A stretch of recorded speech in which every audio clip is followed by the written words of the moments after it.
Warning: the following views that are expressed on the Dr. Quack house calls that are expressed by the guests are not necessarily the views of this show. Strong language, partial nudity, violence may occur. Viewer discretion is advised.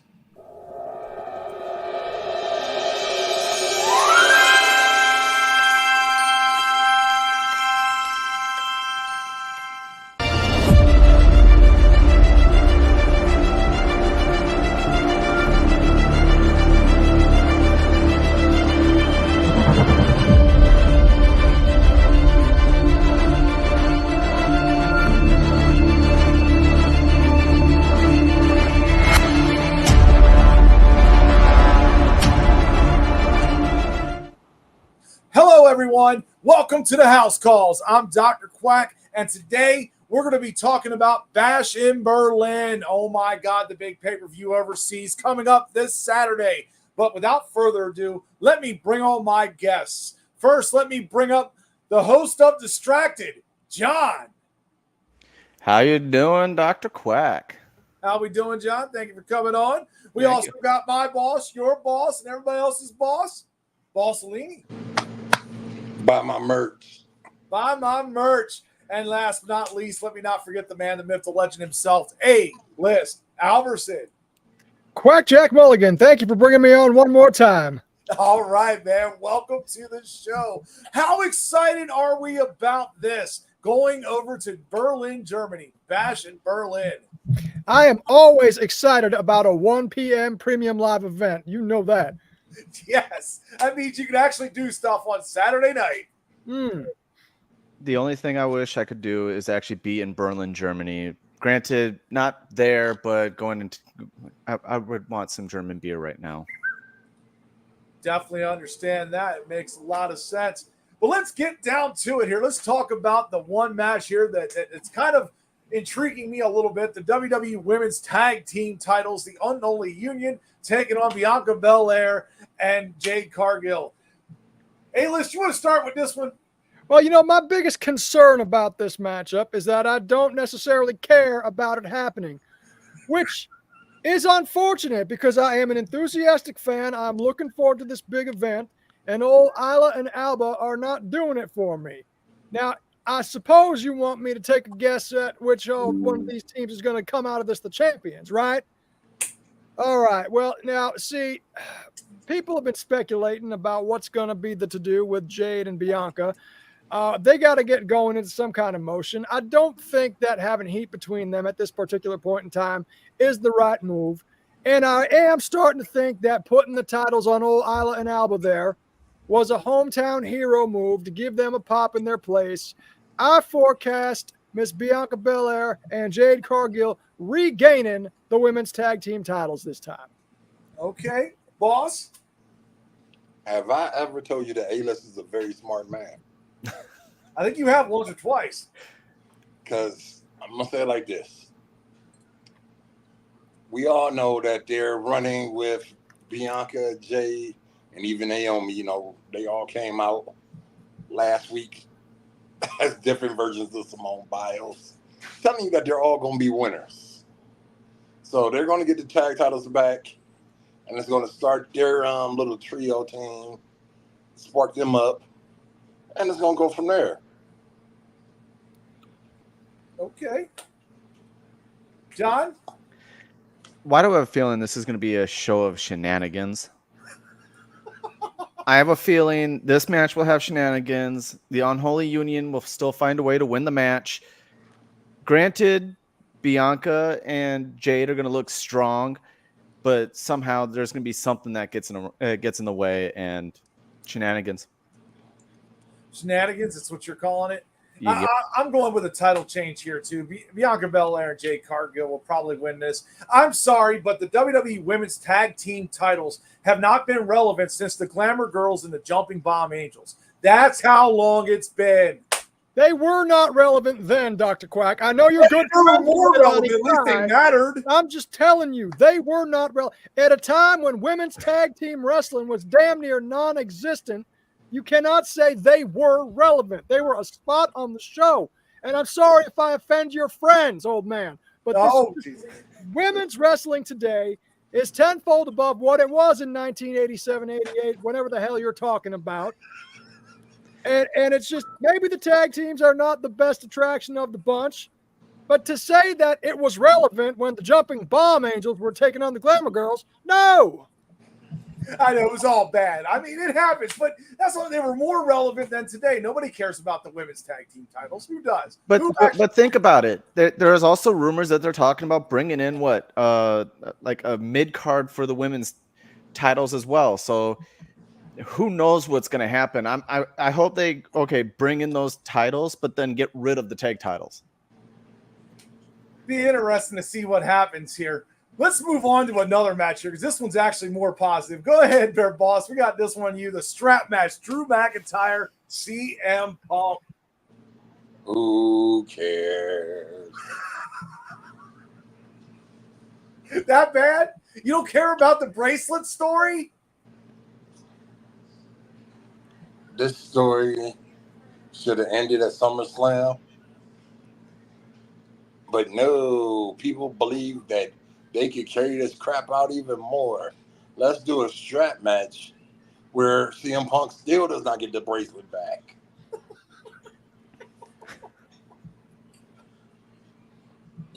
Some people, probably the person above me, is going to root for CM Punk to win.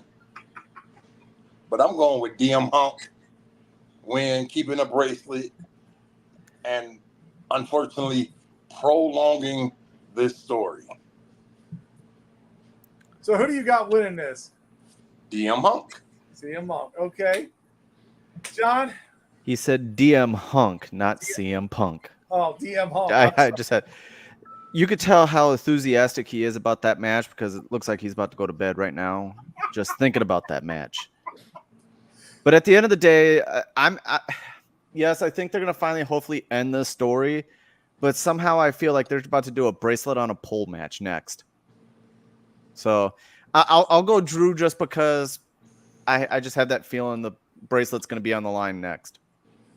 Yeah, I'm going with Drew. I'm excited. I like to see a good old-fashioned strap match. I hope there's some good shots involved in this. I want to see them really hit each other, give the realism to the fans. It's what they've been dying for. It's what they want to push over there on Netflix, that we're going to get all this great action after all this. I don't know, but I'm going to go with Drew. I hope he gets his bracelet back so he's all happy.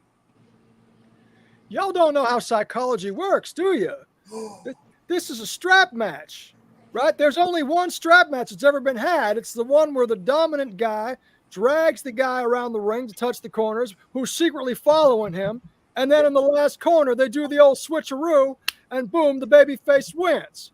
Now, I would like to not have the same strap match that I've seen every time I've seen one for 30 years.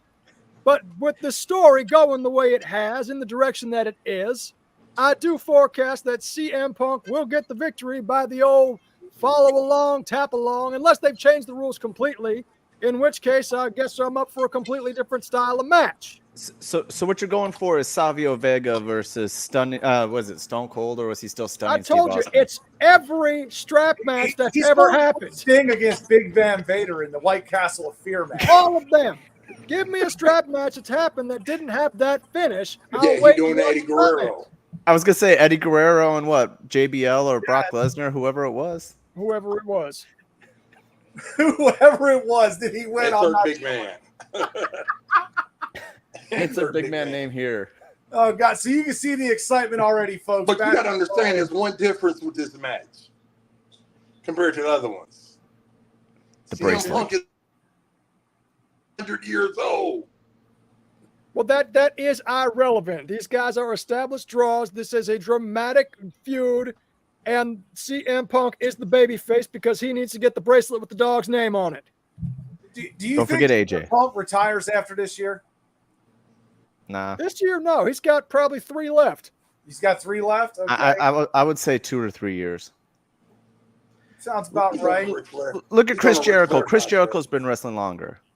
He's on a Ric Flair contract. Yeah, he's going to honor it. Probably after that, he's done, I think. All right, here we go, John. Your favorite match here. Mixed tag. Oh, look at this. This is what I like to see. Randy Orton, 15-time world championship tune. We're going to get to that match. But right now, mixed tag. Liv and Dom over here. Dom and Liv Morgan taking on Damian Priest and Rhea Ripley.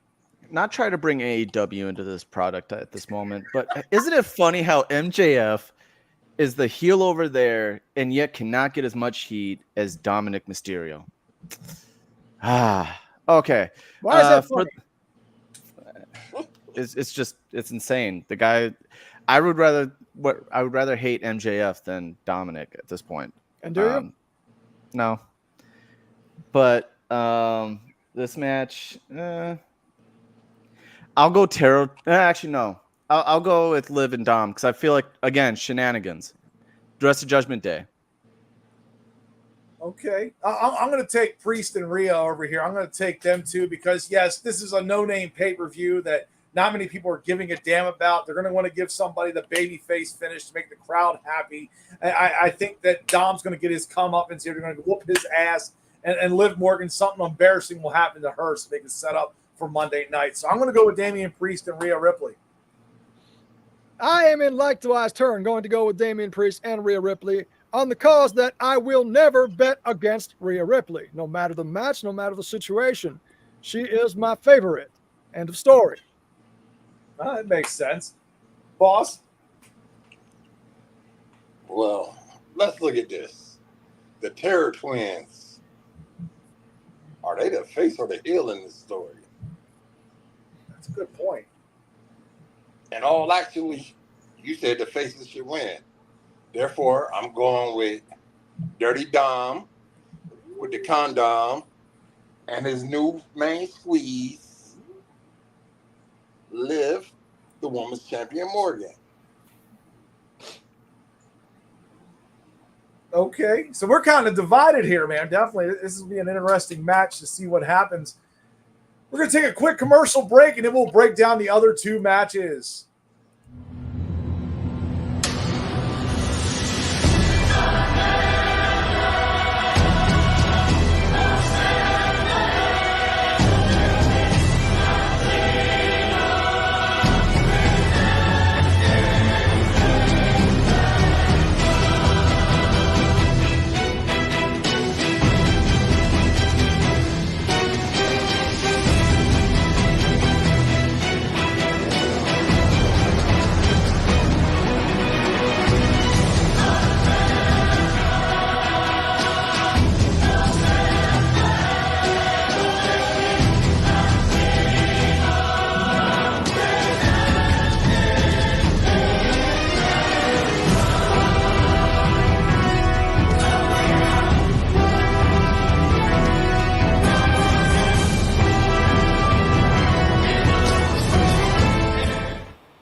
Yes, make sure you check out here on Thursday. Heart and Soul Promotions presents Firestarter 3. You'll get to see these three gentlemen on screen and many, many more. So get ready for those matches. They'll start at 6 o'clock. But yes, let me get to this match here. World Heavyweight title, Gunther against Randy Orton. I get to start this one, the big match. Oh, my God. Everybody's wondering, will Gunther actually drop the title, and will Randy Orton become a 15-time world champion? I like her comment. I'm not sure you are, Scarlett, but thank you for tuning in. But yes, I am going to go with Gunther. I hate to go against your pick. I'm going to say he's going to retain the title. They're not going to let him drop it off on one last title defense. He needs to have some title defenses. Take this at least to Survivor Series. A-list. What is this? It would be cool if Randy wins. He could face later John Cena at WrestleMania 41 for the title and have Cena become 7th. Well, this person's booking all the way to April. I like this. We're not even in September yet. Look, the Ring General has been the most dominant man in WWE. He's been a champion for the entire time he's there, depending on which title it was, right? Randy Orton, and let's not mention that we're in the next country over from where he's from. All right, with old Gunther there. That's like doing a show in Connecticut with a New England boy in the house. So it's quite simple, really. This show is set up for him to win. But what I want to see is Gunther still go heel on the hometown crowd after he just dismantles old Randy Orton while they sing the song at as many decibels as they can, just like they have been known to do on these international shows. Yeah, look, Randy himself said he wanted to face Cena one last time. That doesn't mean the title has to be involved. Really, boss, what do you got on this? Do you agree? As much as I want to say the three most dangerous letters in all of sports and entertainment,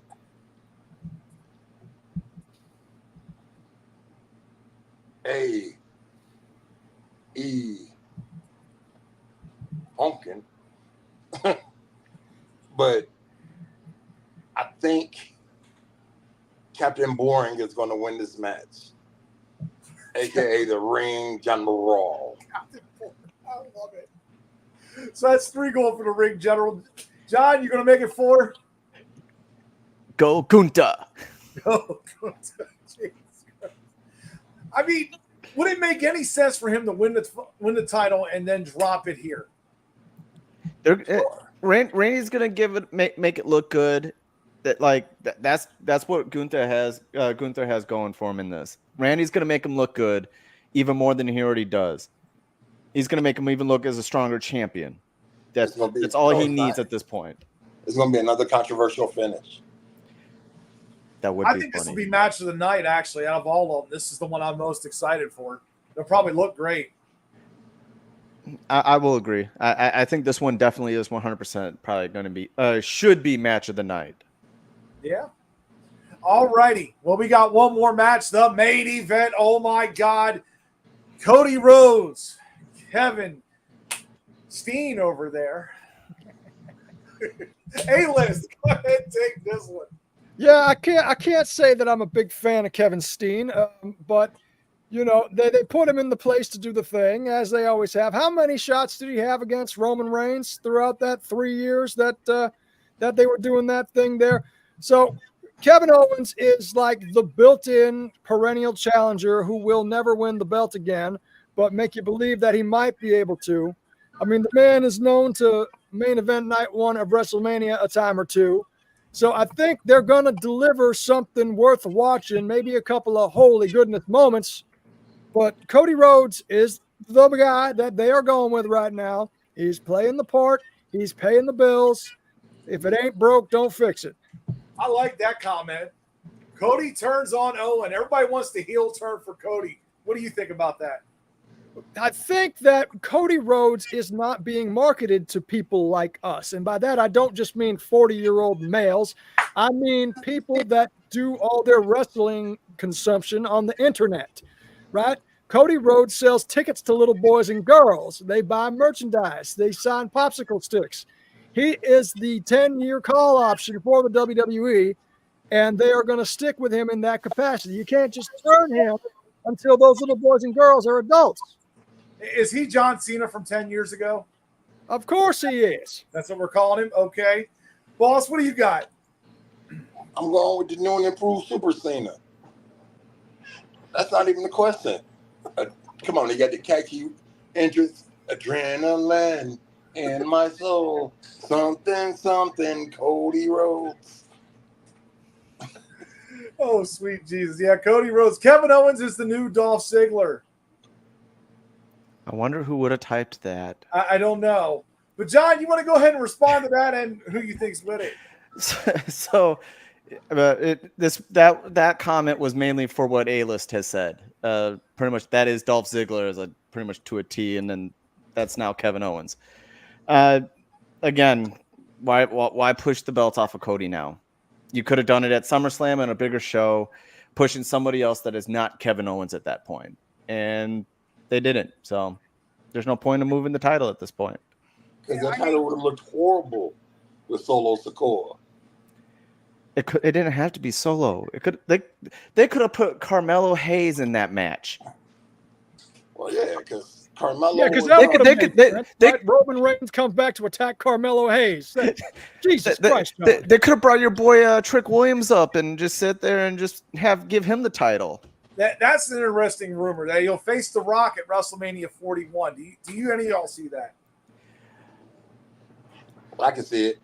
I could see it. I see them doing the same thing that they did this past year at WrestleMania, where either Rock or Cody's going to have two matches. Both of them won't. One person will have two matches at so Mania. It'll be Cody. We'll see. The Rock only works one night.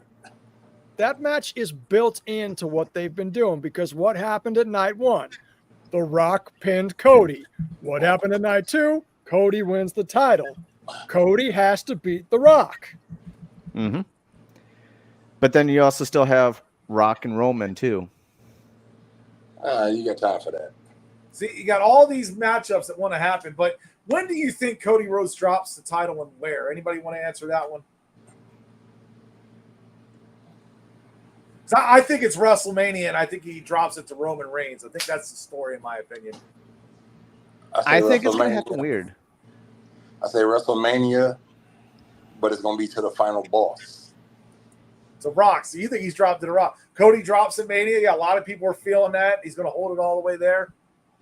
Because leading up to WrestleMania, which will start the new for you, when The Rock wins the title, you'll find out that the new bloodline was being ran by him.